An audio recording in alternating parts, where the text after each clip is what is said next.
Mesdames et messieurs, bonsoir et bienvenue à cette émission de On s'en parle. Des nouvelles de la ville de La Sarre, parce qu'il y a quelques dossiers assez chauds que ça brasse passablement. Fait que pour nous expliquer tout ça, on va parler de budget aussi avec le maire de la ville de La Sarre, M. Normand Houde. M. Houde, bonsoir. Bonsoir, M. Lacasse. Merci d'avoir accepté cette invitation-là. Ça fait plaisir. Avant d'aller dans les dossiers chauds, si on peut s'exprimer ici, et c'est normal, M. Houde, parce que, qu'on le veuille ou non, dans chaque municipalité, dans chaque ville, il y a des dossiers qui sont plus chauds que d'autres. Et puis, je pense que c'est normal. Les gens, aujourd'hui, ont le privilège, ils l'ont toujours eu, mais ils le prennent plus aujourd'hui, d'aller au conseil de ville, d'aller donner leur opinion, d'aller dire ce que, d'après eux autres, ça ne marche pas. Donc, c'est normal d'avoir des dossiers un peu plus chauds que d'autres. Vous êtes d'accord avec ça, monsieur? Parfaitement d'accord. Puis on est quand même une ville, on est content qu'il y ait des gens qui viennent au conseil de ville. Exactement. Parce que si j'en vois des fois des conseils de ville, il y a pas personne. Ça fait que c'est plus valorisant de voir des gens qui viennent poser des questions. Et puis c'est une bonne guerre. Oui, je me dis, on est là pour répondre à la population, puis on a un travail à faire. Et puis si tu donnes des réponses, ben tant mieux. Et ça prouve aussi, monsieur le maire, je pense que vous allez être d'accord avec moi, c'est que ça prouve que les gens, contrairement peut-être à ce que l'on pense, parce que les gens ne se déplacent pas beaucoup pour aller aux assemblées du conseil de ville, mais lorsqu'il y a des dossiers qui les concernent directement, là, les gens se déplacent, puis les gens veulent se faire entendre. Vous avez raison là-dessus. C'est parfaitement raison. Les gens, quand c'est des sujets qui les concernent, oui, à ce moment-là, ils se déplacent. Et puis, ils le font valoir. Ils le font valoir, puis au lieu de dire après, ben j'aurais dû aller au conseil de ville, j'aurais dû aller donner mon opinion, mais je ne suis pas allé, puis alors le dossier ne s'est pas réglé comme j'aurais voulu qu'il se règle. Absolument. Alors, c'est tout à fait normal que les gens aujourd'hui prennent la parole dans les dossiers qui les concernent directement. Et comme vous l'avez si bien dit, M. Houde, c'est de bonne guerre, en plus de ça. Oui, absolument. Monsieur Houde, on va parler très brièvement, parce que quand même, on ne veut pas s'embourber de chiffres astronomiques et moins astronomiques. Et aussi, c'est pas que ça intéresse pas les gens, sauf que les gens n'aiment pas aller dans les détails précis d'une ville à une autre. On va parler de taxes municipales et d'évaluation. Est-ce que, dans l'ensemble, on parle dans l'ensemble, M. Houde, est-ce qu'il y a augmentation de taxes à La Sarre en 2010? Bon, nous autres, au niveau des taxes, je peux dire non, parce que, mais il y a eu l'évaluation qui a changé. L'évaluation s'est faite cette année en 2009, et bon, tout le résidentiel a monté en évaluation. Il y a des commerçants ont baissé. Et les industriels ont baissé aussi, les valeurs industrielles.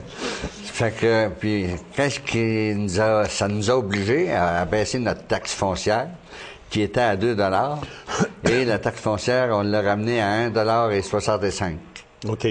Pour, à un moment donné, équilibrer. Puis même, on est allé chercher du surplus dans notre, de l'argent de surplus dans notre budget, qui nous a resté l'an passé, pour baisser la taxe le plus possible, pour rendre service. Malgré tout, il y a certains citoyens que les taxes ont monté quand même. Il y a certains domaines que les taxes ont augmenté et dans d'autres domaines, les taxes ont stagné ou les taxes ont diminué. C'est donc dire que dans l'ensemble, si on fait tout l'ensemble des taxes à La Sarre, il n'y a pas d'augmentation majeure. Est-ce qu'on peut dire ça de même? Exactement. Puis, au niveau des matières résiduelles, ça a monté de 38 $. Ça, c'était à prévoir. Et puis, au niveau de l'eau potable, c'était à 102 $. On l'a monté à 106 parce qu'on a fait travailler les réservoirs l'an passé, vider les réservoirs d'assainissement de l'eau. Et puis, ça a coûté au-delà de 400 000 $. Et c'est pour cette raison-là, on charge juste qu'est-ce que ça coûte. D'où la différence de quelques dollars à ce moment-là. Maintenant, en ce qui concerne au niveau de la taxation, c'est clair que ça fait Ça fait la 7e année que je suis là. Ça fait 7 ans que les taxes n'ont pas monté. Là. Même avant, ils n'avaient pas monté non plus. Okay. Fait qu'on essaie de maintenir, puis la dette baisse aussi. Fait qu'en faisant baisser la dette, là, ça nous permet de maintenir le taux de taxation à un taux raisonnable. Fait que c'est pour cette raison-là que l'an prochain, on vise à faire une taxation variable, c'est-à-dire une taxation comme d'autres municipalités font à Rouyn, Val-d'Or, c'est-à-dire une taxe pour les commerces, une taxe pour les industries, une taxe pour les résidentiels. Okay. Cette année, il était trop tard pour le faire. Alors, ça va être sur le budget de 2011. L'an prochain, on va commencer à travailler ça bien vite. En gros, le budget de la ville, c'est combien, M. Hood? C'est 10 millions. C'est 10 millions. à peu près le même budget que l'an passé. OK. Oui. Puis, très brièvement, les grands travaux prévus en 2010. Bon, les travaux en 2010, là, on va avoir, il va y avoir l'avenue Vallée qui va être refait, l'avenue des Chênes, la rue Marcotte, l'avenue Cardinal, le resurfaçage de la 5e avenue S, de la rue principale à la 2e rue S. Il va y avoir des trottoirs refaits sur l'avenue Bordelot, du côté Bordelot-Ouest. Okay. Il va y avoir 400 mètres qui vont être refaits. On a fait un plan triennal sur 3 ans, là, qui fait, la ville va dépenser 3 745 000 $. Okay. C'est les gros travaux. C'est ça. Puis, on en met toujours un peu à chaque année, et c'est normal, parce qu'on ne veut pas laisser se détériorer le réseau. Alors, à ce moment-là, c'est tout à fait normal de temps. Fait que, dans l'ensemble, c'est ça un peu. Puis, au niveau des travaux publics, peut-être à rajouter, on va poser des affiches à l'entrée de la ville de La Sarre, 3 affiches qui vont être installés là, à chacun des points à l'entrée, soit du côté nord aussi, côté de Dupuis. Et puis, il va y avoir un panneau électronique aussi qui s'en vient, qui va être installé à La Sarre pour informer les gens c'est quoi, les activités, tout va être... oui, on prévoit ça. C'est pour 2010. Oui, c'est ça. Bon, Monsieur Hood, il y a un dossier... Plusieurs dossiers d'ailleurs, mais un dossier entre autres, qu'on regardait sur un fil de presse le 3 février dernier, qui disait que La Sarre héritera d'une résidence pour personnes ayant besoin d'encadrement continu. La Corporation Royale Roussillon de Macamic parraine le projet résidence pour 12 personnes, 24 heures sur 24, évalué à 1,7 million. Création de 7 à 10 emplois. Le 12 février dernier, sur un autre fil de presse, projet controversé de résidence à La Sarre. Les gens des secteurs concernés ne désiraient pas avoir près de chez eux ce type de clientèle qu'il aura à recevoir. Vous avez mis de côté pour la 3e avenue. Je crois que c'était prévu sur la 3e avenue. Au moment où l'on se parle, ce projet-là sur la 3e avenue est abandonné. Est-ce qu'on peut dire ça? Absolument. Moi, je vous prenais sur un réseau radiophonique dernièrement et vous sembliez, entre parenthèses, accuser les gens de ce secteur de ne pas être assez informés. Qu'est-ce que vous avez voulu dire par là, M. Hood? Bon, disons qu'à un moment donné, Claire Foyer nous ont demandé si ça nous intéressait d'avoir un RAC à La Sarre, c'est-à-dire une résidence à assistance continue. C'est ça. À un moment donné, on est allé voir ça. Et j'ai demandé à la responsable du dossier de rencontrer le conseil de ville. OK. Qu'est-ce qui a été fait? Il y a eu une rencontre avec les responsables de Claire Foyer.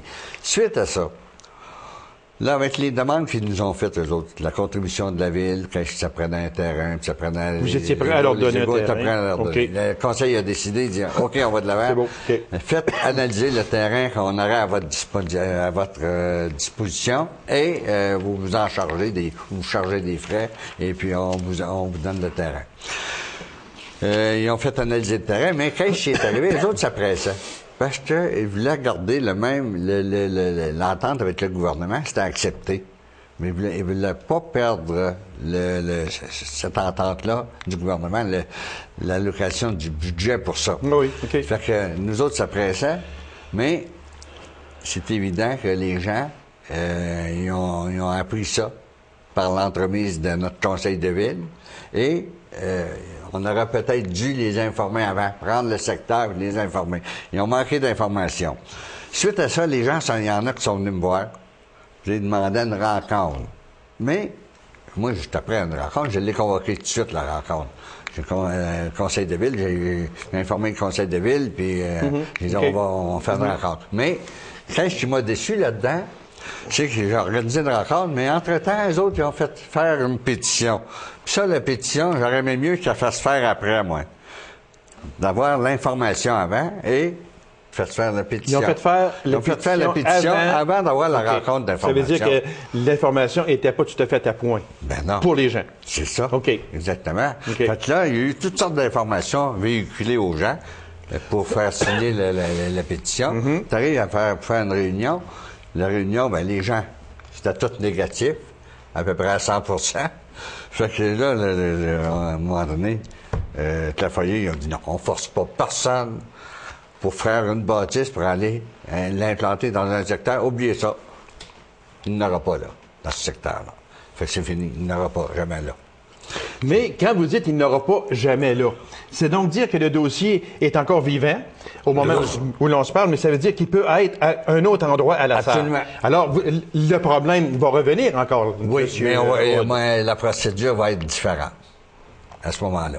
Qu'est-ce qui pourrait être assez différent entre un endroit ou un autre pour que ça ait été refusé sur la 3e avenue? Qu'est-ce qui pourrait faire que ça peut être accepté sur peu importe l'autre avenue? Il va y avoir de la bonne information, comme les gens ont donné. C'est des professionnels. Et puis, c'est une clientèle que les gens de Claire-Foyer ont le mandat de réintégrer dans la société. C'est une maison pour, à un moment donné, c'est la désinstitutionnalisation des gens qui appelle, en déficience intellectuelle. Oui, exactement. Ces gens-là sont encadrés. Et on les envoie en ville, comme on dit. Ces gens-là sont encadrés. On en a chez nous même qui sont même pas dans des maisons. Peut-être des cas moins lourds. Des cas là, que les gens gardent dans la maison, tout ça. Parce que ces cas-là, est-ce qu'ils viennent du centre hospitalier ici à Macamic, c'est ça? Non, non, absolument pas. Il y en a quelques-uns, mais je veux dire, il y en a, c'est des gens de Moi, j'ai rien, M. Hood, en ce sens que, construire une maison comme ça, oui, parce que ces personnes-là ont besoin d'être encadrées, c'est que ces personnes-là sortent des institutions pour s'en aller dans le privé, si on peut dire ça comme ça. Exactement. Maintenant, c'est une clientèle quand même difficile. C'est une clientèle et je ne veux pas là mal parler là contre ça, sauf que c'est une clientèle que à 90% la population ne veut pas avoir près de chez elle, et je pense que vous allez être d'accord avec moi sur ça. Mais c'est une clientèle on en a déjà qui sont réintégrées. On a 2 maisons en arrière de l'hôtel de ville à La Sarre qui s'appelle l'Ombrelle.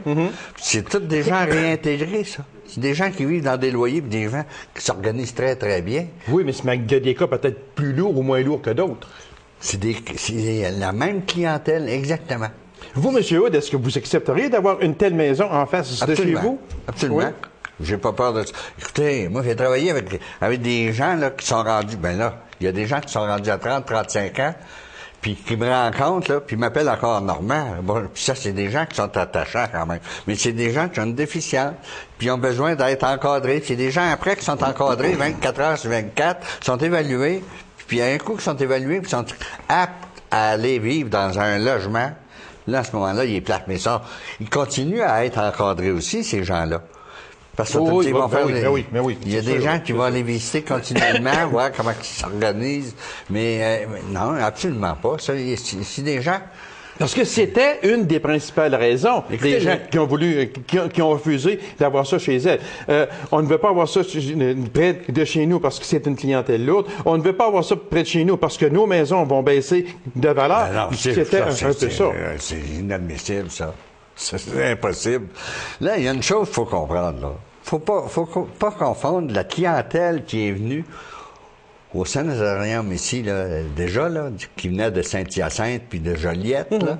C'était des gens, des gros cas lourds dans ce temps-là, là. Effectivement. Des cas de psychiatrie, là. Mais c'est pas ça, cette clientèle-là, qu'on va entrer dans cette maison-là, là. C'est une clientèle à réintégrer. Okay. Fait que là, le projet est encore actif. Macamic l'a refusé 2 fois. Oui, ça, c'est deux affaires. La population, non, mais regardez, la population, quand même, elle l'a refusé. Je sais même pas à quels endroits à Macamic on voulait faire ça, sauf que les gens ont dit non, on n'en veut pas. Donc, on envoie ça chez vous, puis vous êtes prêt à l'accepter, sauf que sur la 3e avenue, les gens ils ont dit non, nous autres, on ne veut pas ça là. Et puis là, vous voulez la faire où à ce moment-là? Ah, ben là, on va rencontrer Claire Foyer. Et puis, c'est clair que c'est à partir de là, le conseil de ville, on va se réunir face à ça. On a déjà eu une rencontre, on va en avoir d'autres. Et puis, c'est au conseil, on va prendre une décision. Donc, à ce moment-là, vous allez donner plus de renseignements aux gens qui pourraient être concernés dans ce secteur. Absolument, absolument. Les gens vont être renseignés, puis c'est pas n'importe comment. Ils vont avoir leur juste. OK. Fait qu'on va suivre le dossier, oui. M. Hood, et puis on va vous réinviter parce que c'est un dossier vraiment qui est... Parce que c'est quand même 1,7 million. Ça peut donner entre 7 et 10 emplois, puis même peut-être plus. Et il y a tout aussi, ce qui gravite autour de ça. Oui. Fait qu'on reviendra sur le sujet quand vous aurez d'autres développements, M. Hood. C'est ça. Ça me fera plaisir. Autre dossier, très chaud, qui a fait couler beaucoup d'encre, c'est que les pompiers de la Sarre auront leur pince de désincarcération. Macamic, là, depuis plus de 20 ans.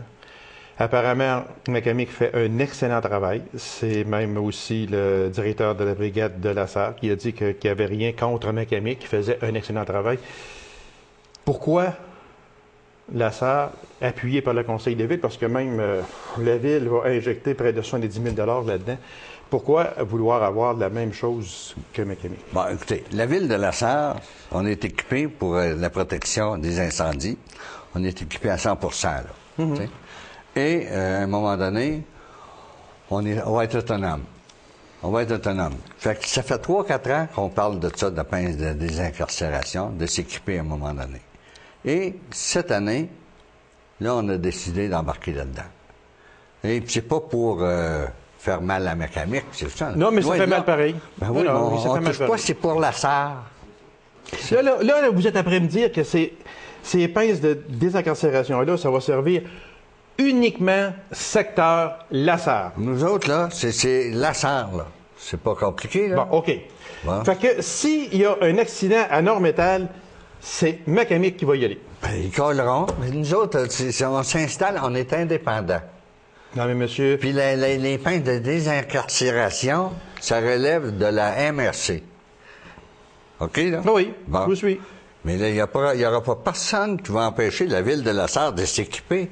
On est indépendant. On n'a pas d'ordre à recevoir de qui que ce soit là-dessus. Non, okay? ça, je suis d'accord. Je suis d'accord avec vous, M. Hood. Mais entre nous autres, là, il y a un accident à Nord-Métal. Est-ce que vous pensez que les ambulanciers ambulanciers Sûreté du Québec vont appeler Macamic ou bien non, s'il va appeler la Sarre? Ah, ça, c'est pas mon problème, là.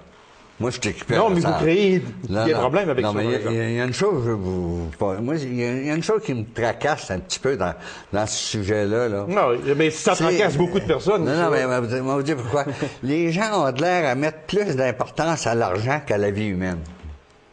Alors, sur ça, je peux pas vous estimer pas en tout.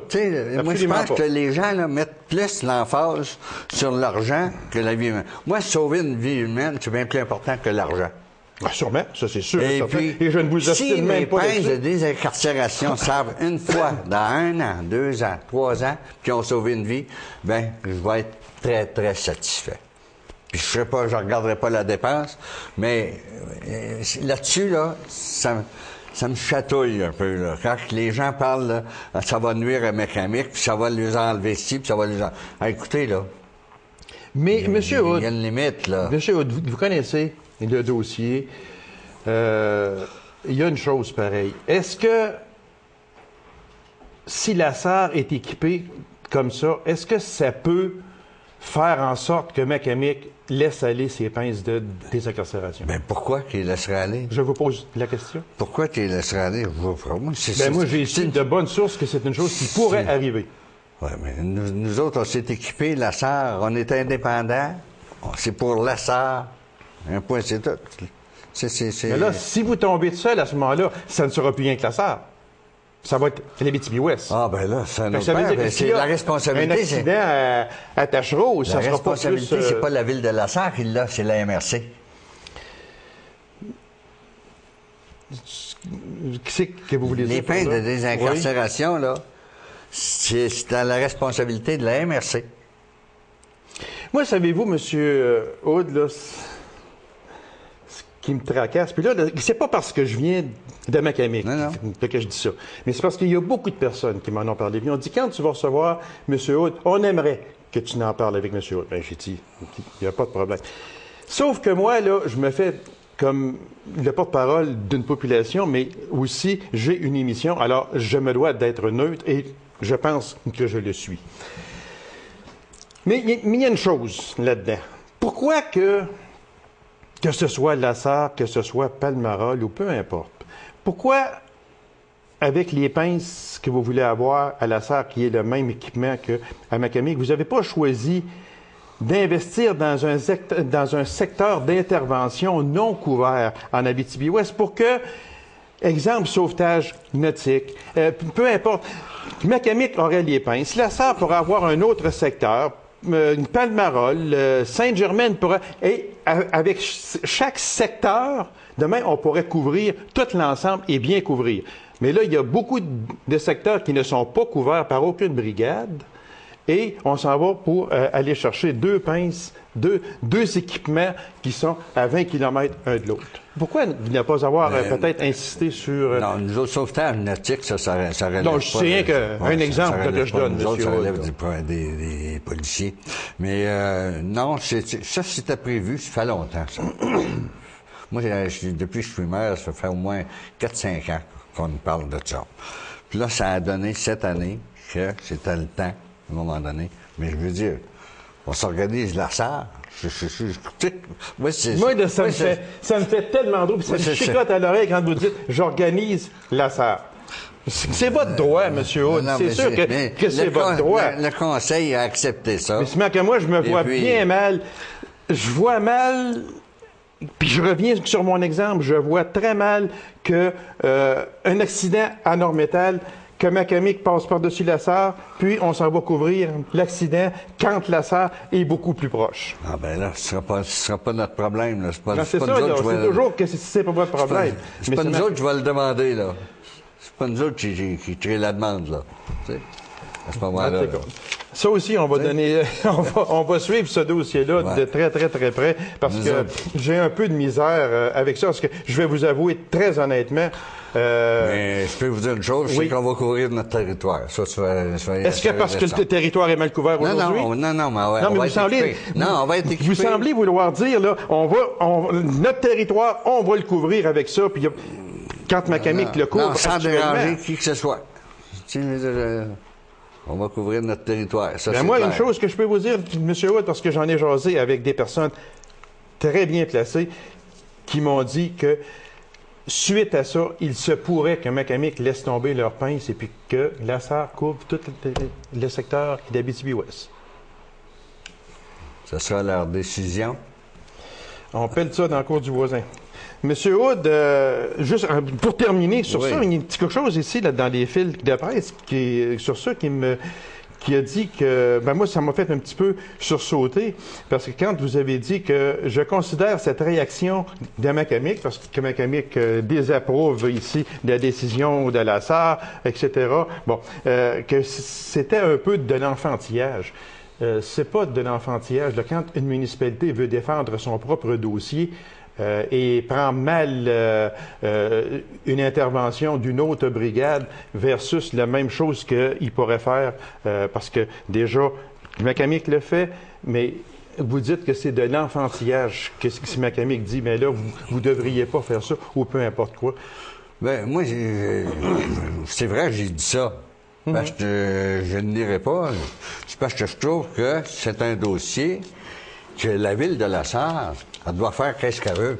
Oui, je suis d'accord avec ça, monsieur Hood. C'est pour ça que je dis que la ville de La Sarre s'équipe d'un équipement qui va être utilisé. C'est ça, mais d'un même équipement qu'il y a à 20 km de distance. C'est ça, quand il y a tant d'autres secteurs à couvrir. C'est ça qu'il y a. Il y a tellement d'autres secteurs. Saint-Nazaire, c'est proche de Val-d'Or. Hein? Puis ils ont leur pince. Val-d'Or a 3 sets de pinces. À Rouen, ils en ont. Malartic. Allez, on va suivre le dossier, M. Hood. Les autres villes, là, ils ont toutes des pinces de désincarcération. Oui, parce que c'est un dossier qui peut avoir, d'après moi, des répercussions. J'espère que ça nuira pas à personne. Et j'espère surtout que Mais où que ça va faire mal à McCormick, disponible? Ben là, il faudrait poser la question au chef de non, mais c'est-tu monétairement ou c'est... Ah, ben moi, M. Hood, moi, j'ai pas embarqué là-dedans. Moi, je jase avec des gens et je pose des questions. Parce que les questions viennent de ce côté-ci et non pas de l'autre côté. Mais on va suivre le dossier parce que c'est un dossier qui est quand même bien important. Mais je le répète devant, parce que je veux pas que le directeur de la brigade de la SAR me dise, d'accord, tu te mêles pas, fais tes affaires. Là. Ce sont des gens qui m'ont suggéré. Et d'ailleurs, même si les gens ne l'avaient pas suggéré, j'en aurais quand même parlé. Ce n'est pas... mais vous avez le droit de le faire, M. Hood. La Ville a le droit d'avoir ses propres pinces. Je n'ai rien contre ça. Moi, je ne fais que poser des questions. On ne veut pas se faire reprocher non plus si un jour il arrive quelque chose de grave. Mais pourquoi que la SAR, vous n'étiez pas équipé là, pour sauver cette vie-là? Ça fait 22 ans, M. Hood, là, puis personne ne vous a dit ça encore. M. Hood, c'est quand même... très vitement... mon Dieu, un autre dossier chaud, il reste à peu près que 2 minutes, mais un dossier chaud qui fait fondre la neige. Mais pourquoi que les employés de la Ville ont le droit de déneiger de leur entrée versus ceux qui ne travaillent pas à la Ville? Ça fait des années que ça existe, ça. Et puis là, on s'est réunis, le Conseil des villes. On a regardé le pour puis le contre de ça. Puis le Conseil a décidé, on dit, on maintient ça. Fait que... Dans le fond... Mais c'est les payeurs de taxes, pareil. Oui, mais dans le fond, là, tu sais, quand ils sont 2 machines quand ils rouvrent les routes. Il y a le grader qui passe en avant, puis il y a l'odeur à un moment donné qui enlève sur les coins de rue, tout ça. Puis le temps qui est arrêté, s'il passe devant la cour d'un employé, il rouvre sa cour. Mais ils partent pas avec de la machinerie à partir du garage pour aller ouvrir le cours personnel. C'est juste quand ils passent devant, à un moment donné, ils en profitent, ça. Puis à part de ça, nous autres, à la Ville, là, les employés, ils font pas juste ouvrir les cours, la neige aussi, là, les routes. C'est des employés qui sont collés des fois la nuit. Même s'ils rouvrent les chemins, on a des cassures, ils vont travailler pour les égouts. C'est leur ouvrage, un certain respect pour les employés. Puis je les admire, ces gens-là, parce qu'ils travaillent, ils sont en service 7 jours semaine. Ils sont toujours dérangés, que ce soit le soir, la nuit, n'importe quel temps. Ils nous disent jamais non. Moi, je me dis, là... C'est leur ouvrage, M. Hood. Je sais, mais... Ils n'ont pas à dire non. Mais travailler 7 jours semaine, là, quand t'es collé, t'es dérangé, t'as de la visite chez vous, n'importe quoi, puis à un moment donné, un pompier, c'est la même chose. Ambulancier, c'est la même chose. Mais là-dessus, j'ai quand même... je les admire quand même, là, de faire ce travail-là. Et puis, le Conseil a décidé de maintenir ça. Et puis, c'est la décision du Conseil. Alors, M. Hood, des dossiers chauds, il y en a. On aurait pu parler on aurait pu parler parce que j'avais encore beaucoup d'autres choses, entre autres un ascenseur au Colisée qui ne se fera pas. Mais pas pour l'instant. On y va pour les caisses qui est plus pressant, là, parce que l'argent, on ne la fabrique pas ces années-ci. Là. Et il y a la piscine aussi. La piscine, c'est réglé. On n'a plus de temps, M. Hood, fait qu'on en reparlera lors d'une prochaine émission. Merci beaucoup, M. Hood. Alors, mesdames et messieurs, merci d'avoir été là. Et on se donne rendez-vous à une prochaine émission de On s'en parle. Bonsoir et bonne semaine.